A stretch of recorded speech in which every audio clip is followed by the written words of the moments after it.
Programa Falando em Psiquiatria está de volta. Hoje nós estamos abordando o TOC, transtorno obsessivo compulsivo. É uma doença, né, doutor Ricardo Zimmer? É uma doença, Romeu, traz um sofrimento psíquico muito intenso. Só que ao mesmo tempo em que traz um sofrimento psíquico intenso, ela tem um dos tratamentos mais impactantes. A terapia cognitivo-comportamental seria uma das primeiras indicações para se tratar TOC. O que a gente faz então? Primeiro, a pessoa construir a percepção dessas imagens e pensamentos recorrentes. Então, a gente pede para ela fazer uma lista de todos os rituais e manias. Se capacita então a pessoa em ela percebendo que essas ideias vêm à mente, em que ela tenta neutralizar essas ideias que trazem sentimentos de angústia e de desconforto com os comportamentos. No segundo passo, depois da pessoa bem capacitada com isso, a gente começa a fazer daquilo que seria o mais fácil para o mais difícil, dela não realizar o movimento de neutralização do desconforto. Então, num primeiro momento, a gente tem uma curva ascendente do desconforto, que depois automaticamente ele desliga. Assim como qualquer emoção desconfortável, não dura na mesma intensidade sempre. Sempre é oscilando, vem e vai. Então, a pessoa começa a dessensibilizar daquelas ideias, daquelas imagens mentais, com a exposição àquilo que antes ela tentava neutralizar. Instintivamente, ela tenta fazer exatamente o que acaba lhe prejudicando, que é neutralizar. E o que a gente mostra para a pessoa? Que é a própria exposição ao desconforto que faz com que ela fique forte, que ela não tenha mais isso, que ela consiga se ver absolutamente livre do toque. Claro que muitas vezes, Romeu, a gente pode associar medicamentos juntos. Os inibidores da recaptação da serotonina estão bem indicados nessas situações. Geralmente eles têm que ser usados em doses altas, né? E o toque é uma doença recorrente. Então, é importante você fazer o tratamento farmacológico com a medicação e a psicoterapia para favorecer que a pessoa, quando ela venha a sentir de novo o toque, que venha a ter os sintomas novamente, ela saiba lidar e aquilo não se instale de uma maneira tão intensa quanto foi anteriormente. Porque, não sei, me corrija se estiver errado, quando a pessoa portadora do TOC necessita fazer determinada situação do jeito, está nas regras dela, e de repente chega alguém que acaba quebrando essas regras sem saber, a angústia e a ansiedade acaba prejudicando a saúde. Acaba trazendo um sofrimento muito intenso. Claro que, por consequência, prejudica a saúde. O caminho é justamente esse. Só que a maneira de se fazer, se fizer assim, de uma forma intensa e abrupta, é cruel. O mais importante é você capacitar a pessoa a ela entender o transtorno, né? E ela entendendo o transtorno, ela por si só, ela começa a mudar o comportamento dela. E aí temos, Romeu, um detalhe muito complicado. Como são quadros crônicos, as pessoas elas tendem a ficar numa zona de conforto. Então ela já tem aquela rotina, ela já sabe diminuir o desconforto dela e aquilo fica mais confortável. Então, às vezes, a própria terapia, o tratamento, tira a pessoa dessa zona de conforto e ela se sente, num primeiro momento, muito pior, né? Que depois, posteriormente, ela acaba melhorando e tendo uma condição de vida melhor, de qualidade de vida, de livre-arbítrio, de escolha, o que ela vai fazer, né? Uma vez curado o TOC, ele pode voltar, o tratamento tem que ser intenso, as terapias precisam ser regulares? Um prazo de tratamento do TOC, em média, 12 semanas, uns 4 meses. 4 a 6 meses. A grande parte das vezes ele tende a ser recorrente, ele tende a voltar. O que nós observamos, Romeu, é que as pessoas que fazem o tratamento adequadamente, como quase todos os quadros psiquiátricos, elas têm menos reincidivas. É a tal do preguiçoso tem trabalho dobrado. Se fizer mal feito, vai ter que fazer de novo depois. Então, melhor é se fazer uma vez e que se tiver que se fazer de novo, será muito mais fácil e de uma maneira muito menos intensa. Então, essa é a vantagem de se fazer a psicoterapia associada à medicação, porque a pessoa aprende o transtorno e aprende como neutralizá-lo, como lidar com ele de uma forma efetiva.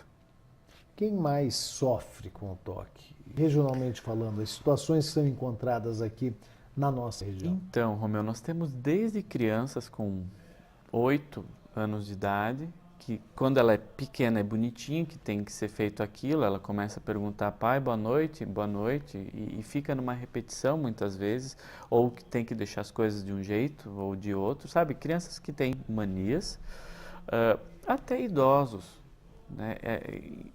É uma interface em todas tanto masculino quanto feminino, né? Em todas as idades a gente encontra quadros de toque. Ele é um comportamento que a gente observa muitas vezes em outros animais. Romeu, o hábito dos gatos se lamber é um comportamento obsessivo. Só que para o gato funciona. É uma higienização. Que é um instinto animal que ele já nasce. Que ele já nasce. Por exemplo, cachorros pastoreiros que ficam cercando os rebanhos. Isso também é um comportamento obsessivo. Né? Independente do que você colocar, ele sempre vai correr à margem, cuidando, zelando daquilo. Só que é funcional. Os esquilos guardando as nozes também é um comportamento obsessivo. Então, existem similares no mundo animal de comportamentos assim. Claro que esses bichos não vão dizer que eles têm ideias que ficam martelando na cabeça, mas o comportamento deles vem em decorrência de um ímpeto, de um desconforto que eles sentem e que é aliviado quando eles fazem aquilo. Assim como nos humanos. E o tratamento além da terapia que o senhor falou e da medicação? É uma medicação mais intensa, menos intensa? As doses, Romeu, geralmente são mais altas do que um quadro de ansiedade normal. As doses de fluoxetina, por exemplo, numa situação dessa, são 80 miligramas ou 60. Já para um quadro de depressão, de ansiedade, 10, 20 miligramas já responde. Então, geralmente são doses mais altas. Existem, muitas vezes, intervenções cirúrgicas para quadros refratários graves. Mas isso só centros muito avançados e muitas vezes, depois de se fazer mudanças de medicamento ou mesmo de intervenções psicoterapêuticas, não é necessário fazer essas intervenções cirúrgicas. Existem até medicações intravenosas, mas elas hoje em dia não têm disponibilidade no mercado para se fazer. Mas isso é só uma psiquiatria mais em nível acadêmico, né, para a gente encontrar uma situação assim de pesquisa. Aqui em Pato Branco, por exemplo, existem muitos casos de toque?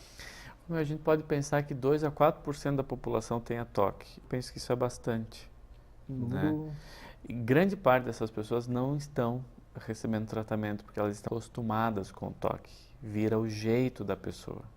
Característica da pessoa. É a característica. Ela tem ela é limpinha, ela tem mania de limpeza, mas é o toque.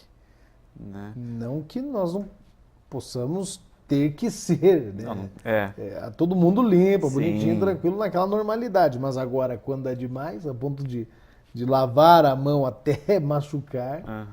Numa situação dessas, a gente já começa a ter o transtorno. Todas as situações de psiquiatria, para a gente fazer o diagnóstico, a gente tem que ter sofrimento psíquico ou prejuízo social.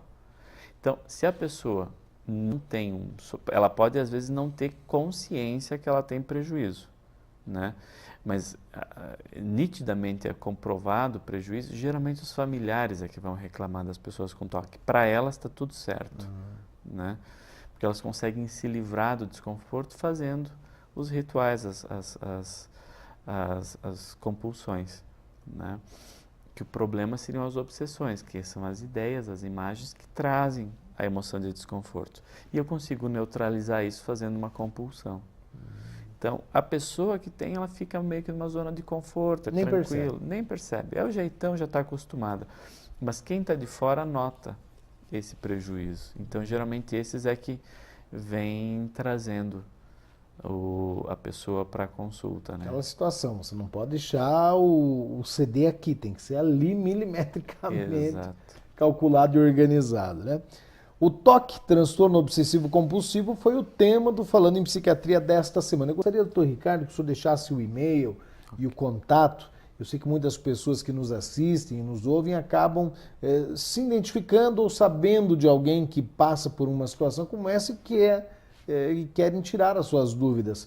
Qual é o contato? Então, se alguém tiver interesse e alguma pergunta para se fazer, pode mandar por e-mail no rjzimmer, né, com 2 M's, @ig.com.br ou pelo telefone 3224 1540, que a gente responde quando possível.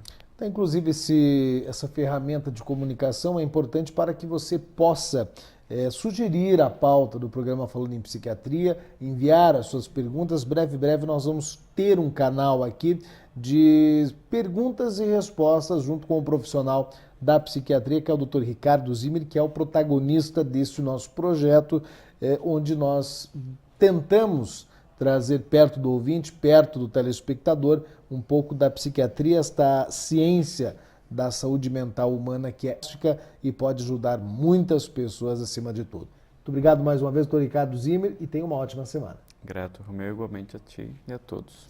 E muito obrigado pela sua companhia, pela sua audiência, tanto na TV Itapuã Canal 10, quanto na Rádio Itapuã M, programa Falando em Psiquiatria. Lembrando mais uma vez, estreia ineditamente na quarta-feira às 20h30 pela TV Itapuã, com reprises aos sábados, 19h30, domingos após o programa Itapuã em Debate e nas terças à 00h05. Essa é a grade da TV Itapuã. E você que nos ouve pela Rádio Itapuã M, todos os domingos à noite, a partir das 20 horas, você é o convidado para acompanhar o programa Falando em Psiquiatria. Fiquem com Deus, um grande abraço e até a semana que vem.